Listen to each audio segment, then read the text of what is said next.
C'était un des symboles de l'émancipation féminine. Une origine qui remonte au début des années 60 à Londres.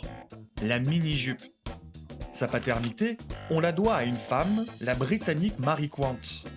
En 1967, cette styliste londonienne prédisait un bel avenir à sa création.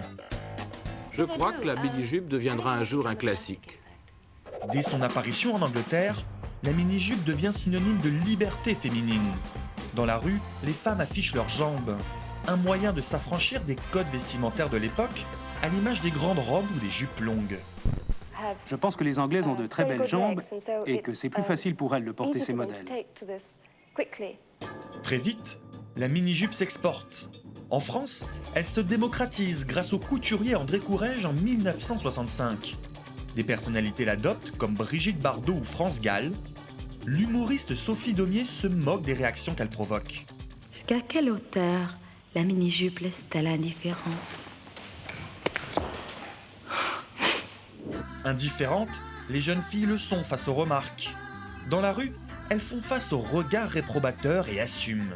Vous êtes en mini-jupe, Martine, par exemple. Est-ce que vous aimez les mini-jupes? Oui, j'aime, c'est une mode, et puis ensuite j'aime ça, donc j'apporte. La mini-jupe s'attire les foudres d'une partie de la société qui crie au scandale. Notamment les hommes, à l'image des journalistes Pierre Dumaillet, Léon Zitrone et Pierre Sabag. Voici leur réaction en 1966, après avoir vu ces images sur la mini-jupe. C'est la mode. J'entends bien, mais moi j'aime pas la mode des mini-jupes. C'est tout. Moi, j'aime pas tellement, non. Non, si vous voulez plaire à Non. Léon Pierre. Je sais pas. C'est un progrès, tu crois? Jacques. Il manque quelque chose. Ben pourquoi ne faites-vous pas descendre la mini-jupe? La mini-jupe a bouleversé les mœurs de l'époque, à tel point qu'elle alimentait encore les discussions, 12 ans après son apparition en France. En 1977, André Courrèges revenait sur son lancement.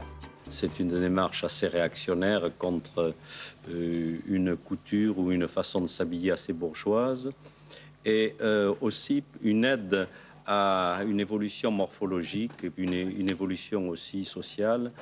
La mini-jupe reste un élément majeur de l'émancipation féminine.